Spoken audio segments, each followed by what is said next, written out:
اعوذ باللہ السمیع العلیم من الشیطان الرجیم من حمزه ونفخه ونفثه بسم اللہ الرحمن الرحیم۔ آٹھواں پارہ سورہ الانعام، آٹھواں پارہ سورہ الانعام جو ہے اس کا یہ 18واں رکوع ہے۔ آٹھواں پارہ جو ہے اس کا یہ 5واں رکوع ہے، اور سورہ الانعام جو ہے اس کی آیت نمبر 145 ہے۔ اس سے اول جو آیات ہم نے پڑھی اس کے اندر اللہ رب العالمین نے 8 قسم کے جانوروں کا ذکر کیا، 4 جانوروں کی اقسام جنسیں، اور ہر جنس میں سے نر اور مادہ۔ مشرکین مکہ اور جاہلیت کے لوگ اپنی مرضی سے جانوروں کو حرام قرار دیتے تھے، جسے چاہتے حلال قرار دے لیتے۔ پھر کسی میں نر حلال تو کہیں مادہ حلال، کہیں پر مردہ حلال تو کہیں پر زندہ جو ہے وہ حلال۔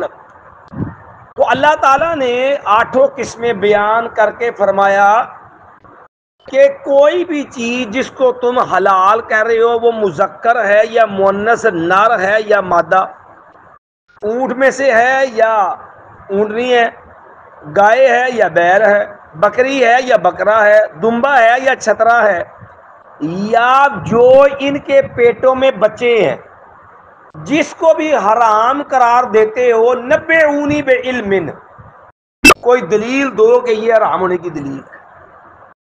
جب دلیل نہیں تو بھئی تمہارا تحکم اللہ کی حلال کو حرام نہیں کر سکتے۔ اب حرام کیا ہے؟ اللہ تعالیٰ نے اختصار سے اس آیت میں حرام چیزوں کو کچھ بیان کر دیا۔ فرمایا قل، اے پیغمبر صلی اللہ علیہ وسلم آپ فرما دیجئے، لا اجد، نہیں میں پاتا، فی ما، ان چیزوں میں، اوحی الیہ، جو وحی کی گئی ہیں میری طرف، یعنی وحی میں مجھے جو چیزیں بتائی گئی ہیں، وحی کے ذریعے مجھے جن چیزوں کی خبر دی گئی ہے ان میں نہیں پاتا محرمن حرام، علی طاعم، کسی کھانے والے پر، یطعمہ، جس کو وہ کھاتا ہے۔ یعنی میرے پاس جو دین اسلام کی وحی ہے اس میں کھانے والے کے لیے میں کوئی چیز ایسی نہیں پاتا جو اللہ نے حرام قرار دی ہو۔ ہاں الا ان یکون میتۃ، مگر یہ کہ وہ مردار ہو، مردار جو ہے وہ کسی بھی طرح کا ہو وہ حرام ہے۔ مثلا جانور اپنی طبی موت مر جائے، حرام ہے۔ زندہ جانور سے کوئی آپ گوشت کاٹ لیتے، ٹانگ کاٹ لی اس کی ران سے گوشت کاٹ لی، جاہلیت میں بھی یہ ہوتا تھا مصیبت،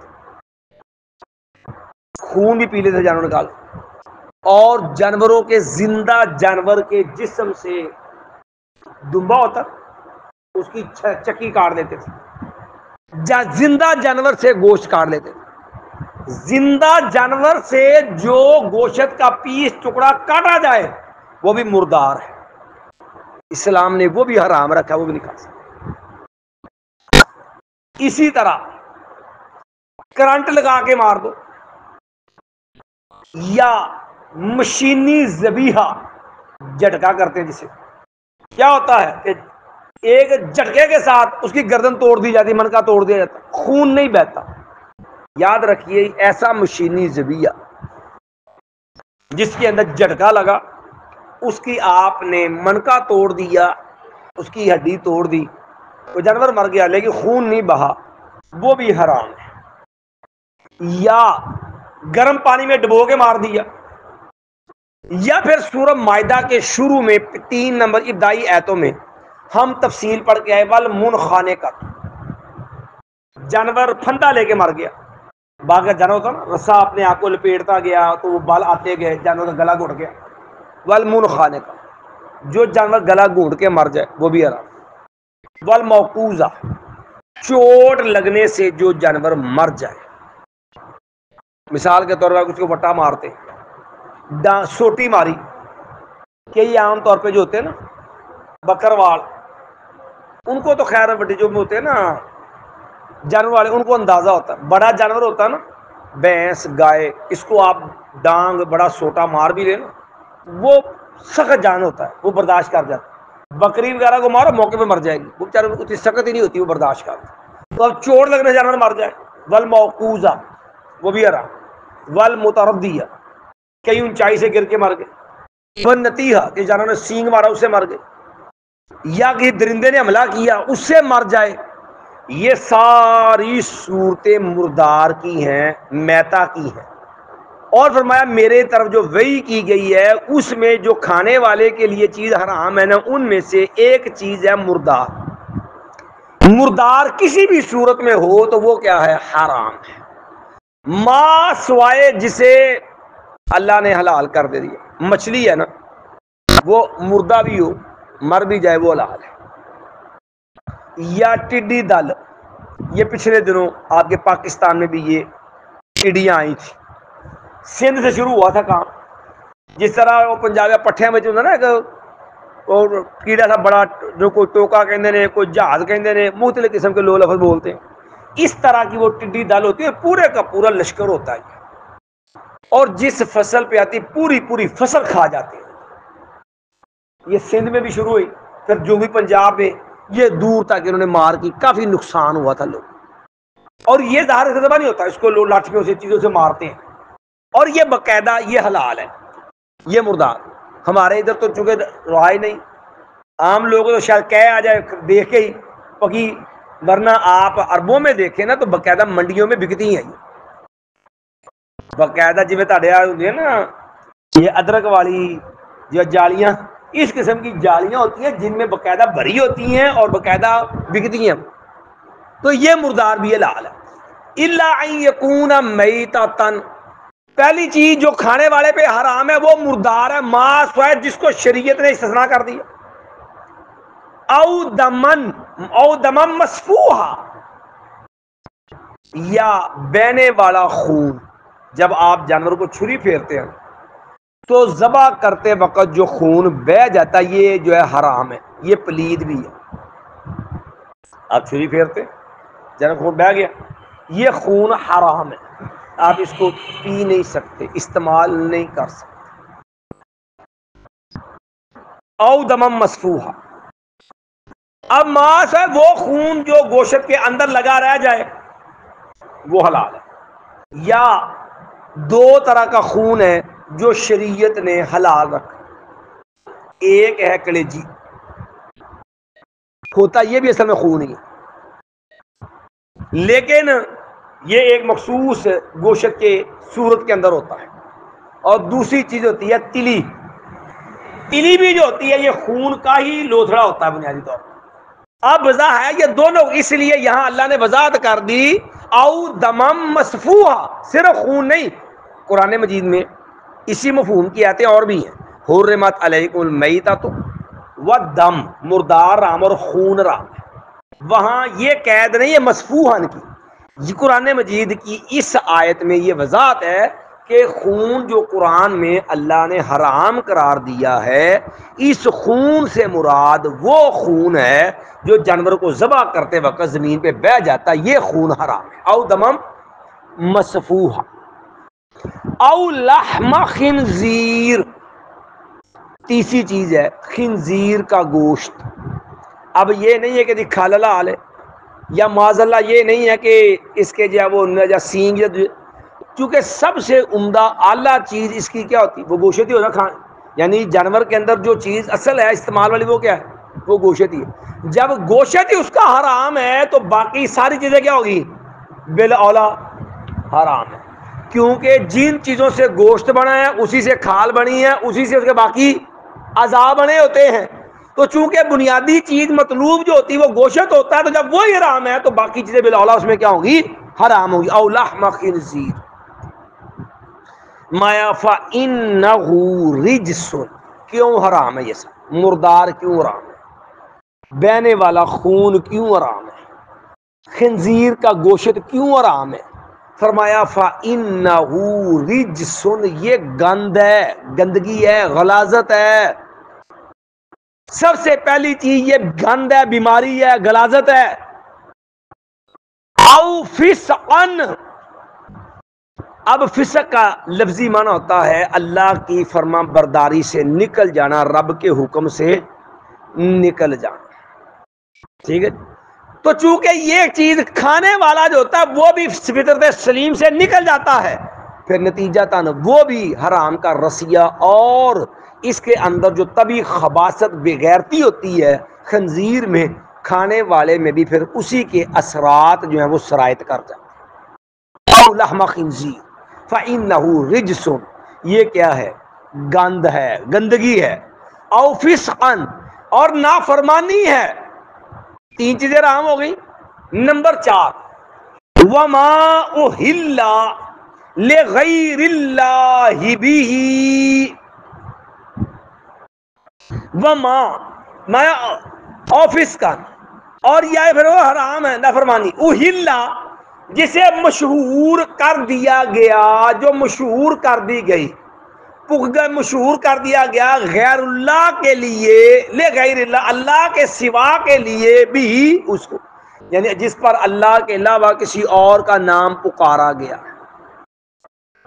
اب لوگ اس کا معنی ایک غلط کرتے ہیں۔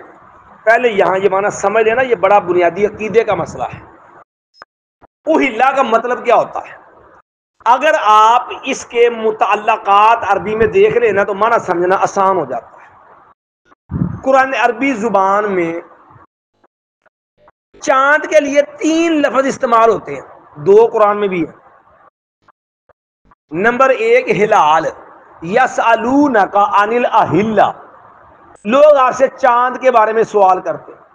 پہلے دن کا جو چاند ہوتا ہے نا اس کو ہلال کہتے ہیں، اور تیسرے دن کے بعد جو چاند، تیسرے دن کا چاند جو ہوتا ہے اسے قمر کہتے ہیں۔ اقتربت الساعۃ وانشق القمر، 14 چاند ہوئے تھے وہ بدر کہیں دے۔ ہلال کہتے ہیں پہلے دن کے چاند کو۔ ہلال کو پہلے کیوں کہتے ہیں؟ پہلے دن کو ہلال اسے کہتے ہیں کہ عربوں کا سارا معاملہ نظام جو تھا وہ چاند کی تاریخوں پر ہوتا تھا۔ مہینہ حرمت والا ہے کہ ہلت والا ہے، اگر مہینہ حرمت کا چڑھیا تو لڑائی شڑائی ہر چیز کیا ہو گئی؟ حرام ہو گئی۔ تے اگر حرمت والا مہینہ ختم ہو گیا تو ڈانگا سوٹے نکلے آئے اور لڑائی شروع، دشمنی شروع، بدلے انتقام شروع۔ سارا ان کا تعلق چاند کے نکلنے پہ تھا کہ مہینہ حرمت کا شروع ہوا گیا، حرمت کا ختم ہوا۔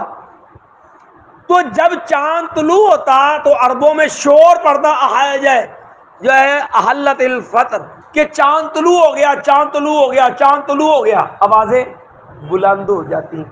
تو ہلا کے ماتا آواز کا بلند ہونا، تو چاند کے طلوع پہ پہلے دن کے چاند پہ آوازیں بلند ہوتی تھی، شور پڑ جاتا تھا، اس لیے پہلے دن کے چاند کو کہتے ہیں ہلال۔ ساڑھے لفظ چلتا نا، ساڈا ایک تنظیم جو ہے وہ خیراتی لوگوں سے تعاون والی، ہلال احمر، خدمت خلق کی تنظیم ہے، لوگوں کے ساتھ تعاون، ہلال احمر، جیسے عیسائیوں کی ایک تنظیم ہے ریڈ کراس، اسی طرح مسلمانوں کی ہے ہلال احمر، سرخ چاند۔ تو ہلال کا معنی آواز کو اونچی کر۔ اسی طرح آپ دوسرا لفظ چیک کر لیں اہلا کا معنی سمجھنے کے لیے، تلبیہ پڑھ دیں نا، حج کرن جاؤ، عمرہ کرن جاؤ، تو بندہ جدوں میقات تے پہنچنا نا، تے میقات تو اچھی آواز نہ تلبیہ شروع ہوتا ہے، لبیک اللہم لبیک لبیک لا شریک لک لبیک ان الحمد والنعمت لک والملک لا شریک لک۔ یہ تلبیہ پڑھتے جانا ہے، اور جب آپ نے بیت اللہ پہنچ جانا، طواف شروع کرنے لگنا، تب جا کے یہ تلبیہ اونچی وانا بند ہونا ہے۔ میقات وہ تو شروع ہونا جو نیت کی تھی، تے مسلسل اونچی وانا پڑھدیا جانا ہے، پاواں بس وچوں تے پاواں ہوٹل وچوں، جدوں تسی تا جا کے پہنچنا ہے نا حجر اسود دے برابر جتوں طواف شروع کرنا ہے اتوں تک، تے اینو عربی چ کہندے نے، اینو بھی کہندے نے ہلال، وہ ہلا تلبیہ پڑھنا، اور تلبیہ میں آواز کون سی ہوتی ہے؟ اونچی، بلند آواز سے پڑھا جاتا ہے۔ اسی کے لیے تیسرا لفظ استعمال دیکھیں عربی میں، تیسرا لفظ ہے استحل الصبی، جب بچہ پیدا ہوتا ہے نا تو طبی طور پہ بچہ روتا ہے، اونچی آواز سے روتا ہے، تو عرب لوگ محاورہ بولتے ہیں استحل الصبی، بچہ رو رہا ہے، بچہ چیخ رہا، اونچی آواز سے رونا۔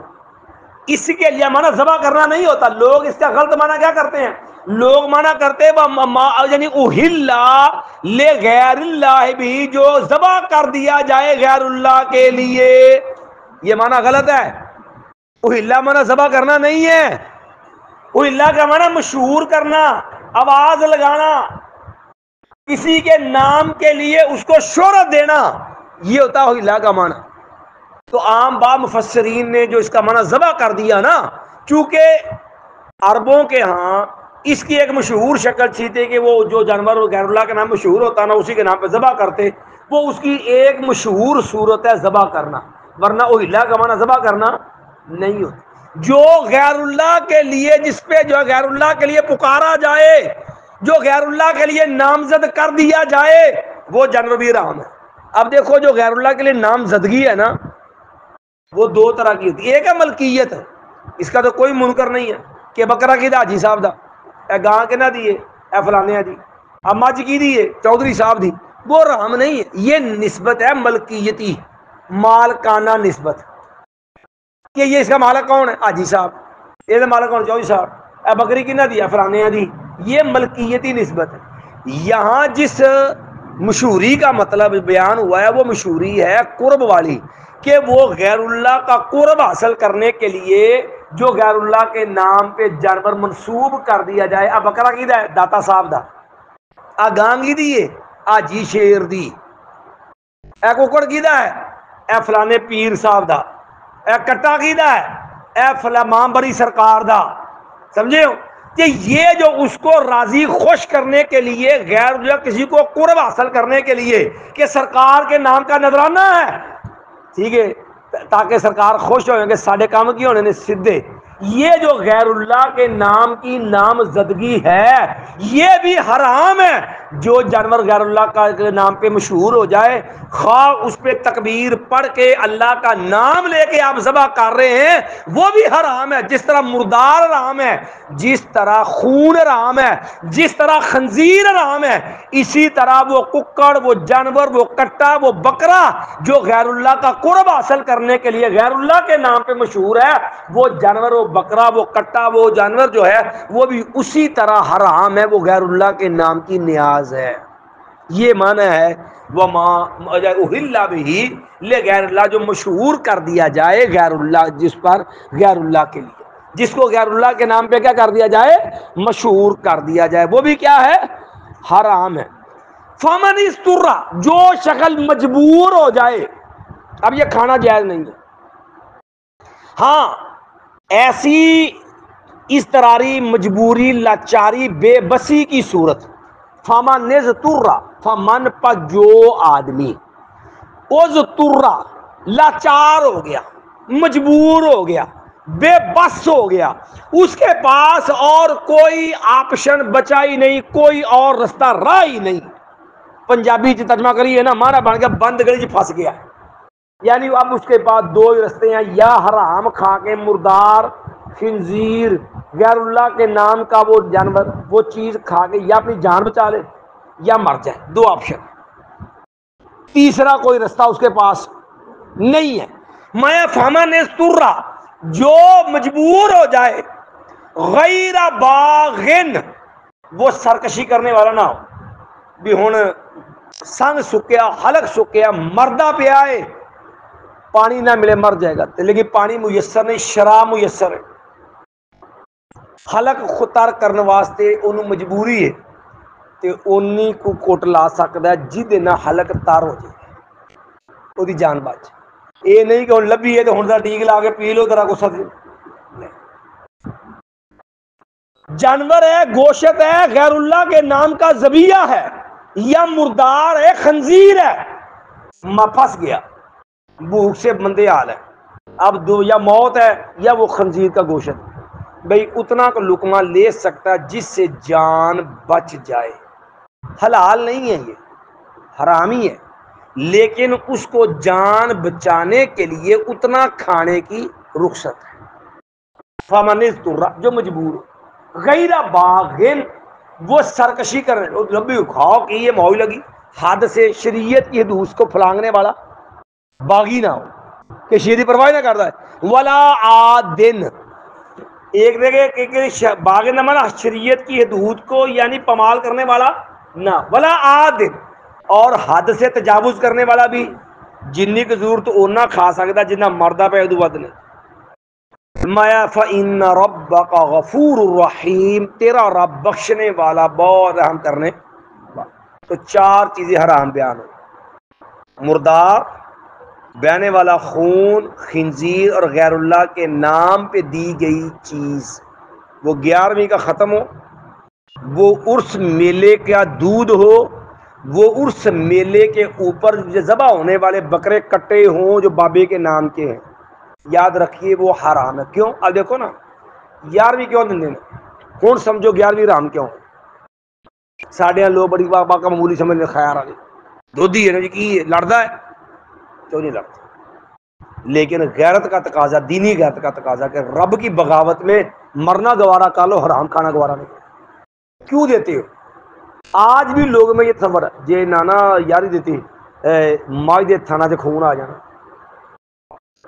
مجھ مر جائے گی تے 11ویں والے دودھ شاٹ تے جیڑی ونڈیا جاندہ وہ بھی بغیر پانی تو خالص ہے، خالص ونڈیا جاندہ، ہوں کیوں دیتا جاندہ کہ مجھ نقصان یہ ہوں جا 11ویں دودھ بابے دے نا دے مشہور ہے، 11ویں کی نا دے منصوب ہے، 11ویں کیوں کہندے نے؟ پیر دا جلانی دے نام دا، تو ہوں بابے دے تو نفع دی امید ہے کہ سرکار دے نا دی یار دی مجھ کی ہوگی محفوظ، بابے نے مجھ بچا لینی ہے، بابے نے دودھ بچا دینا ہے تاکہ ہوں خراب نہ ہوئے، سال بعد جا کے یہ دادا صاحب بابے یالی جی قبر تے بھی چڑھانا ہے، کہدے واسطے؟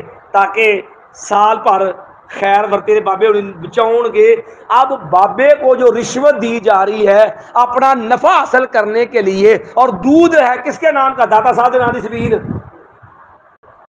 داتا صاحب کے نام کی سبیل، زہر پی کے مر جاؤ اس دودھ نالو جو غیر اللہ دے نام تے وہی اللہ لے غیر اللہ بھی، اللہ نے اس کو خنزیر کی طرح حرام رکھا ہے، جیسا خنزیر نام ہے غیر اللہ کے نام کی نیاز بھی اسی طرح، نظر اللہ نیاز حسین، نظر اللہ نیاز حسین تے نیاز کی ہے، یہ نیاز دینی رشوت بابے نو سرکاری رشوت کہہ لو،